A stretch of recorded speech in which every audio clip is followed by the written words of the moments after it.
The question was, please explain Advaita Vedanta technique. Is it so? Advaita Vedanta technique. Here we have Advaita Bharati.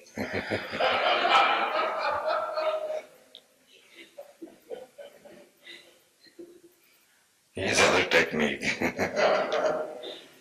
Today he's laughing.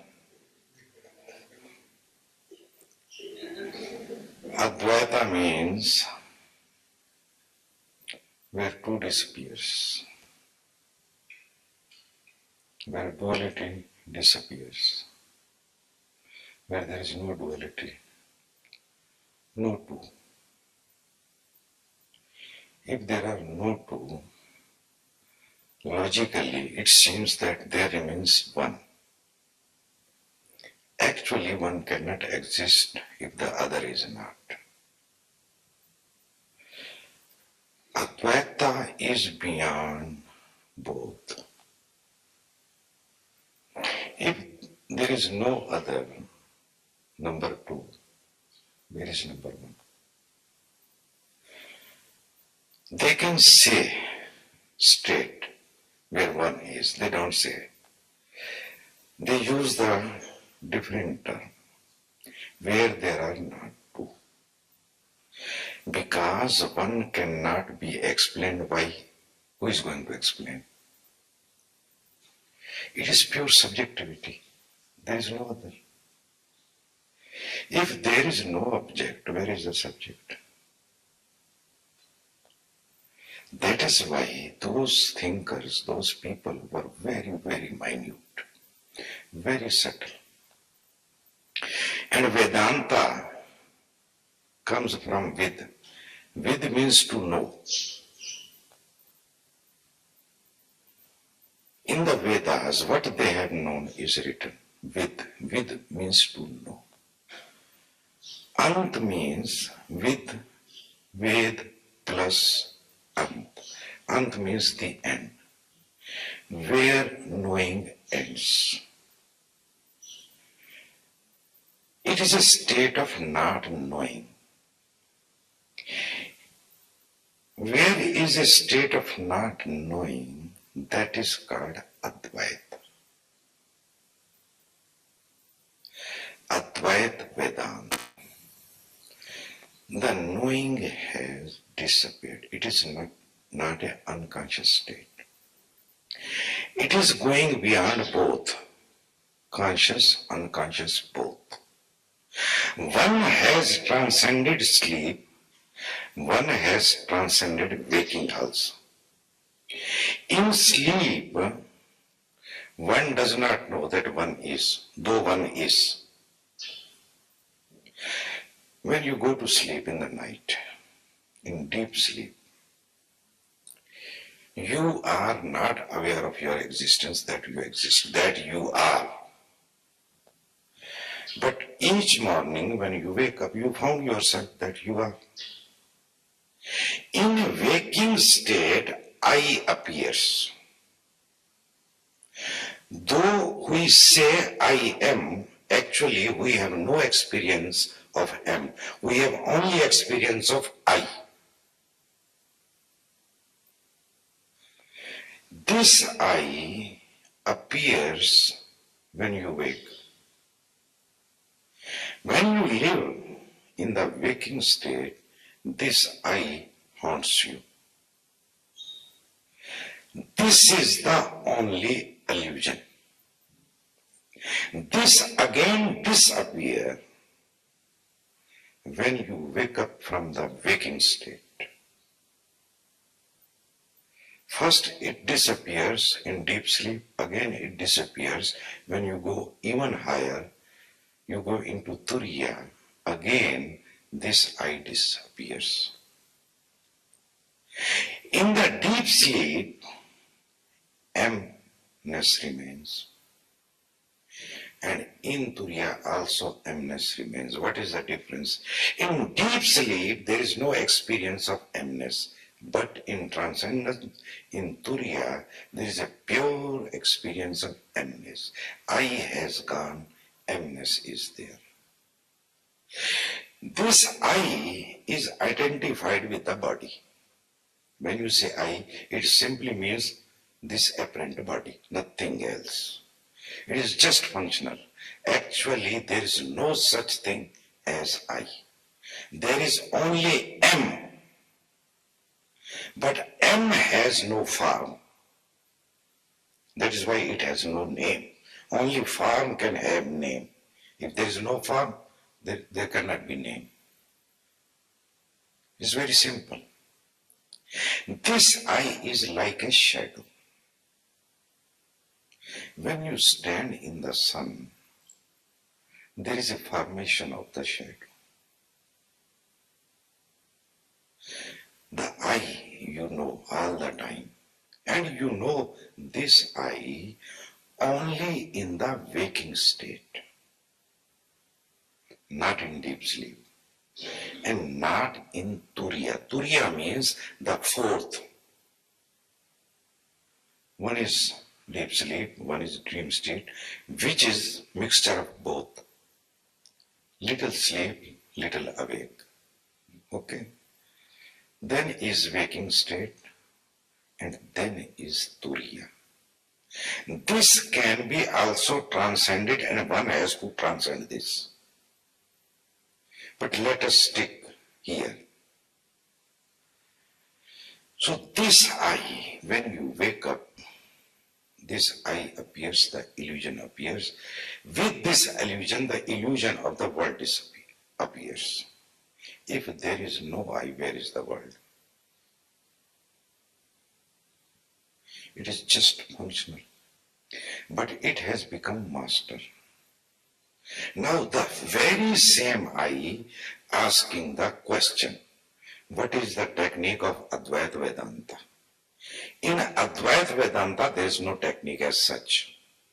They don't believe in the technique. Why? Because they don't believe in the I. They say I is an illusion, I is a shadow, and shadow has no right to ask the question, who are you? It is like when you are standing in the sun and the shadow is warm, shadow is asking you, who are you?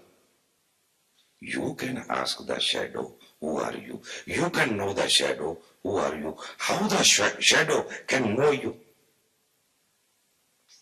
Shadow cannot know you. That is why they say whatsoever sadhana, whatsoever practice, whatsoever technique you do, it is done by the I, who himself is a shadow, is an illusion. It cannot reach to the truth. It cannot even ask the question. So when a master of Advaita Vedanta speaks, he never speaks to the I. He speaks to the M, consciousness, pure consciousness, which has no name, which has no form. This M-ness is is the only capital with which you are born. You are born with. Each one has this M-ness. Even an ant, a fly, a mosquito knows that it is. The moment you take your finger near to the mosquito, it goes. Why? Because it knows it is.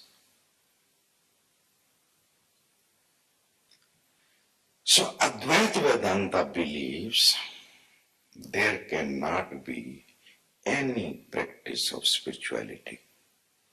That is the very basis wrong. Who is going to practice and what? A shadow is a shadow. An illusion is an illusion. Illusion cannot come to see the truth, to meet the truth. That is why there is no sadhana. It simply means all the sadhana belongs to the I, the illusion. They just straight talk. They talk to the very consciousness, the very being, the very you. Not the body you, the real you. And they just talk. And they say, just take the word, that's all. Listen carefully and take the word, and you are that. Simply, there is no technique at all. But day before yesterday, or maybe yesterday, we did guided meditation. Isn't it? So whatever I was speaking, it was Advaita Vedanta. You cannot practice. Actually, there is no technique. So simply I was saying, remember well, you are not the body, you are not the mind. You are just a presence. You are. Just remain in this you-are-ness. Just remain in this emptiness. If you take it, you are right. So as a guided meditation, I was using the vision, the clarity, the understanding of the Advaita Vedanta.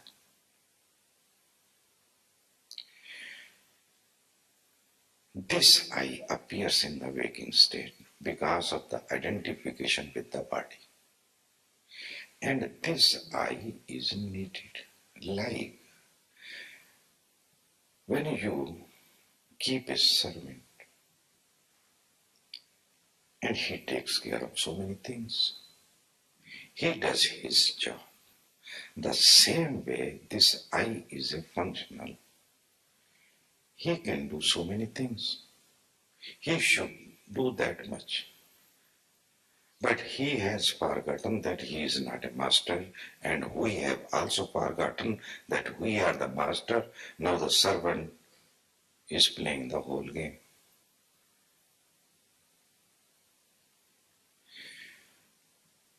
When you transcend this waking state, you come to the state of emptiness, pure emptiness. For the first time, you are indivisible, undivided. You cannot even say that I alone am. Actually, because here the form has disappeared. I belongs to the form and M belongs to no form. Where there is a no form, there is a no boundary. There is no limit. So this emptiness you may experience while you are in the body, in the waking state, but actually it is a state of non-separation. And you can transcend this also. This is a state of pure knowing. Not knowing this or not knowing that. All this and that has disappeared.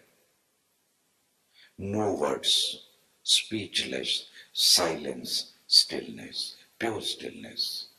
There is a pure experience of one's existence. Call it emness, call it being. Pure experience of emness. I call it one.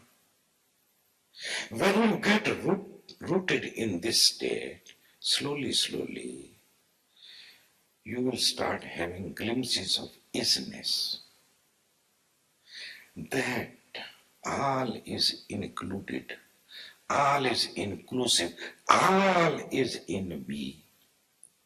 In this emness, which has slowly become isness, all is in it. All is in me. I am in all. A state of oneness. Though we use the word oneness, here we can use. One has to transcend this also. This is a state of pure knowing. This is a state of pure witnessing. What they call, one arrive at witnessing consciousness. One is like a mirror. Forms, images appears in the mirror, but mirror remains unaffected. Even if it is full of images, it is untouched. Images, thoughts, things appears and disappears. Whatsoever appears and disappears, comes and goes, the witnessing consciousness remains as a purest mirror. It just reflects. Then one realizes, then one is like a mirror reflecting whatsoever is.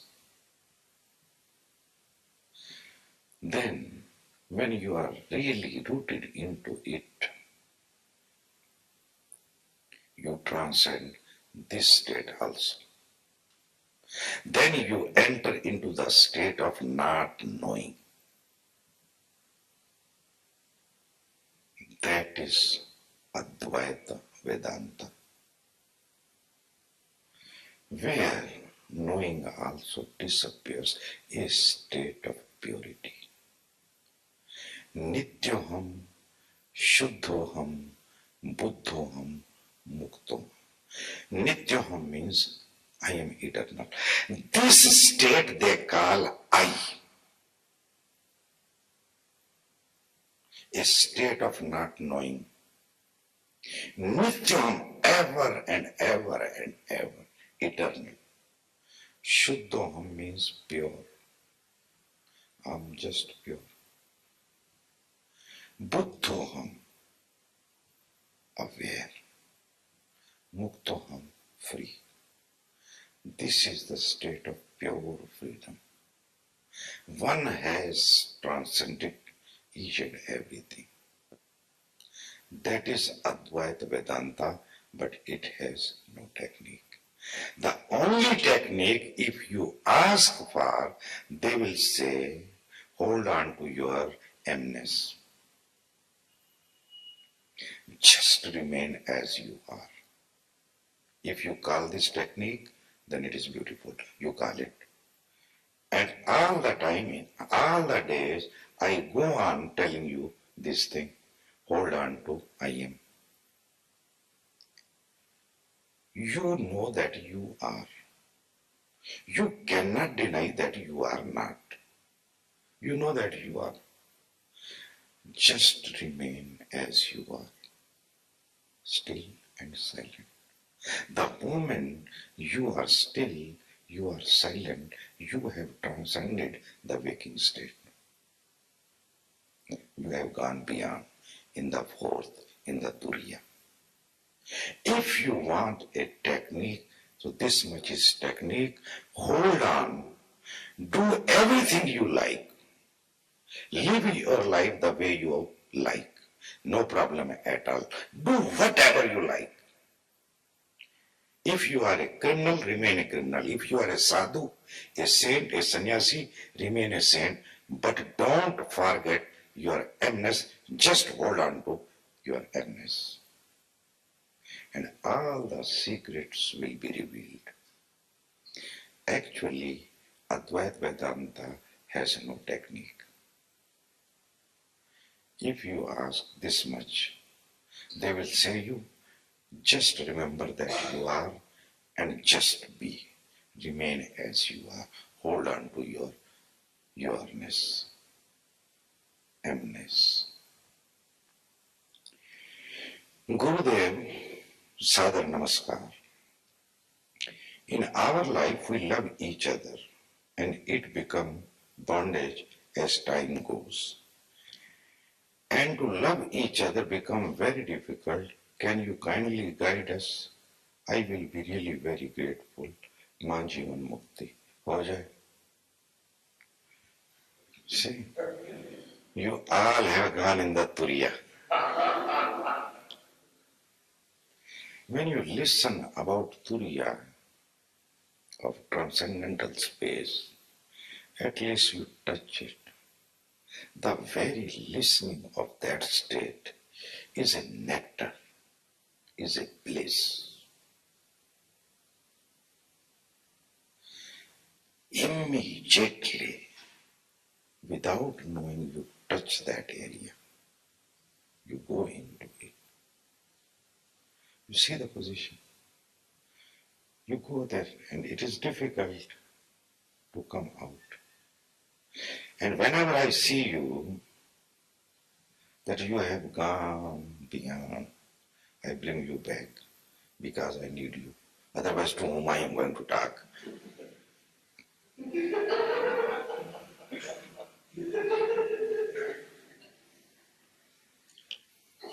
I will talk to you.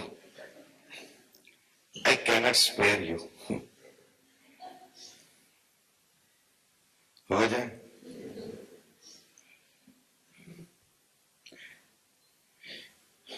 In our life, we love each other. It is an assumption.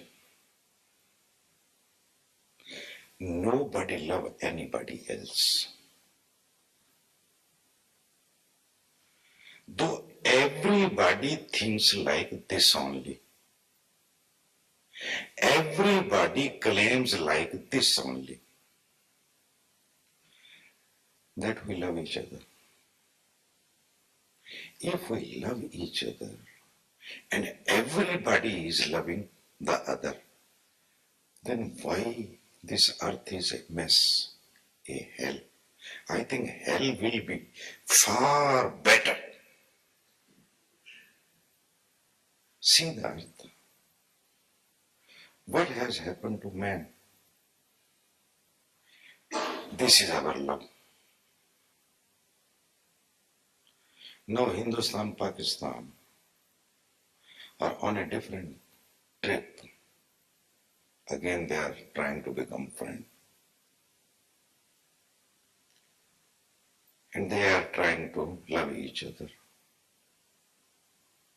It is in words. It is a face. Deep down there is a politics. It is not possible. Until you are, you cannot love. And you don't want to listen to these things. In the beginning, few years back, say 7, 8 years back, I used to say these things and people become angry. Still, they become angry. Because to listen to truth means what? When you listen to truth, it means you are going to be proved wrong. And how you can be wrong? How I can be wrong? I is always right. There are two I's, husband I and wife I. And both are right. It is a fight between two rights. Can two rights fight? They cannot fight. Actually, they cannot exist. They will become turyatit. It is our idea that we love each other. No Jivan Mukti. You are courageous enough. I know you and I see you, how you are growing. From such a fanatic community you people come. But how you are moving, it surprises me. Maybe there is a great punya karma of the past life. Slowly, slowly, you are listening. Not only listening, understanding. Not only understanding, bringing it into action also. Nobody loves anybody else. We talked one day. Everybody loves himself. And if a chance comes, he will protect himself only, not the other. And when we say, I love you, what it means? We say, I love you. What it means? It means, don't go away from me. It means, I am dependent on you. If you go, what will happen to me? You call this love? And the one who becomes dependent cannot forgive the other. It is not possible. If you are dependent, you cannot forgive the other. You have created a bondage. You cannot live alone now. So other has to be there and has to suffer. When we say, I love you, it means don't look at any other girl or other boy. And we use many times, I love you. We never think what it means. At the moment, at present stage, man is unable to love. We have to wait for that moment. It may come after millions and millions of years. We have to wait. You can love only then when you disappear as a eye. If the eye is there, understand well, there cannot be love. Love appears when I disappears. And what is that? Emptiness. Then it is a state of being. It is not a sort of action or doing anything. You are love, pure love. Now if you want to do something else, you cannot do. If you want to it, not possible. Then the opposite becomes impossible. Here, when you say, I love you, and the other does not fulfill your condition, immediately you are furious, angry, disturbed, argumentative. Immediately. And if one goes on fulfilling your expectation, then you think the other also love you. But how one can fulfill? Anybody can fulfill anybody's expectation. He is not a God. He is same. Both are same. It is exactly like a beggar. Two beggars are standing, demanding from the other, give me something, and both have nothing. But we don't want to face all this. We don't want to see. If we see like this, what will happen? We will remain in our senses. We will stop expecting, or we will expect less. There will be less trouble, less suffering, less pain, less conflict. We can do then whatever we can do, but knowing all the limitation. Why there is so much war, there is so much hatred, there is so much condemnation in the families, in people, in couples, but nobody even gives a thought. What is happening? I love you. No. When I disappears, only love remains. And that love is so silent, even it cannot say, I love you, because no one is there. And there is only love. And when there is a love, when there is really love, one understands. There is no need to bring gifts.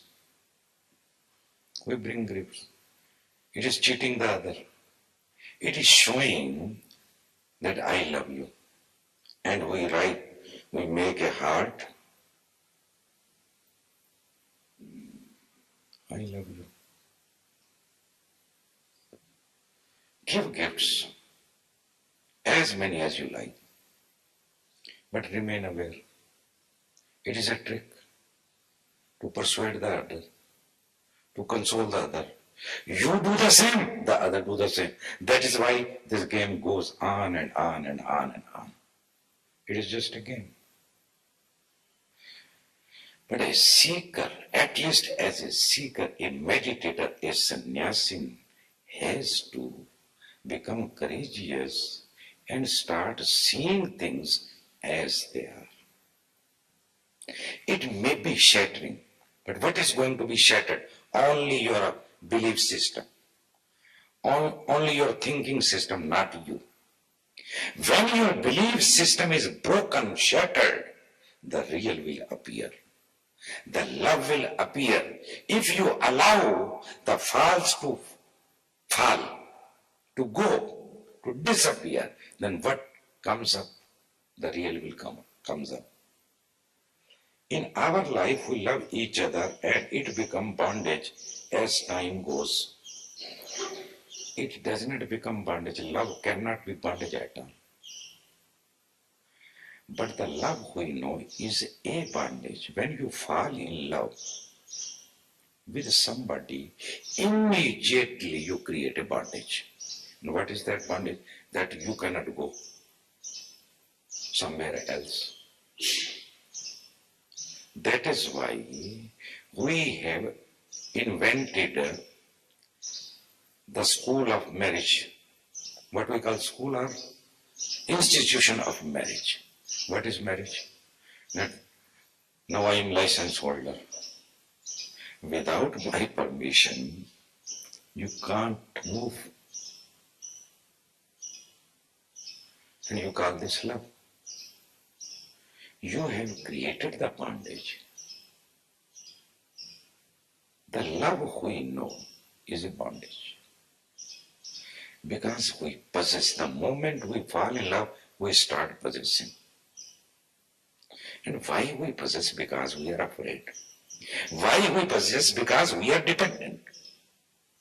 If the other goes, we are shivering like naked in the winter. Why then? As time goes, and to love each other becomes very difficult. Yes, it is difficult. You just see. You have lived 30, 40, 50, 60, 70 years. Just look back.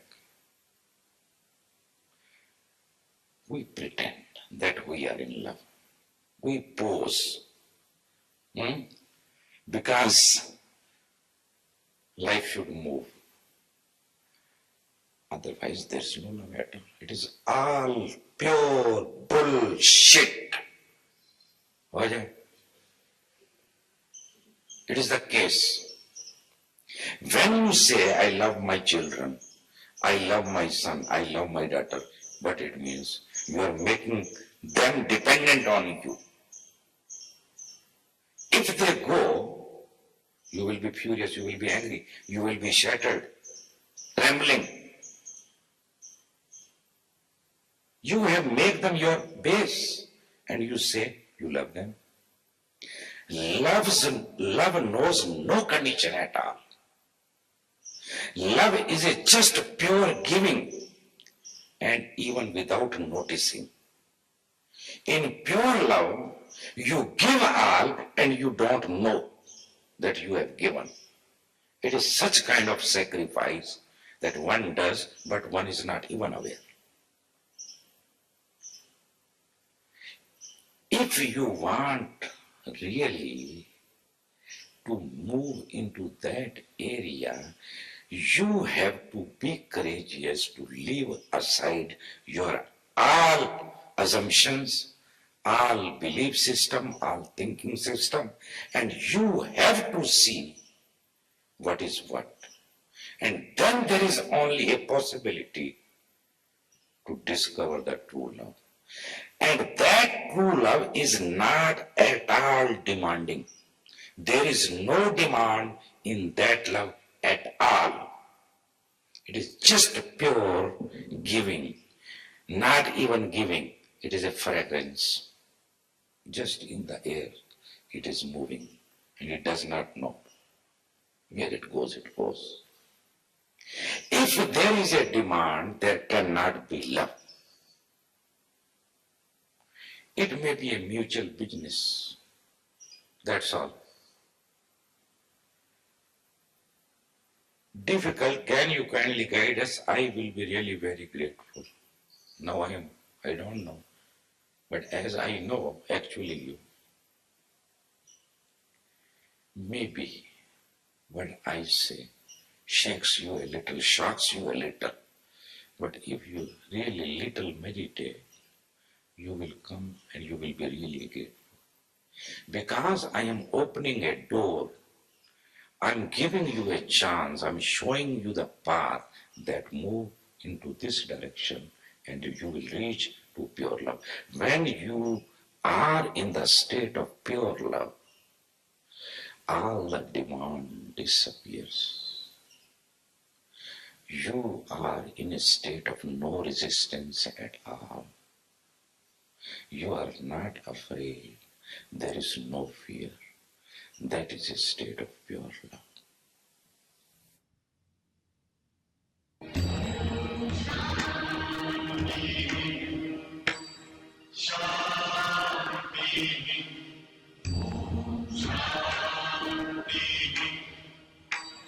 Shanti.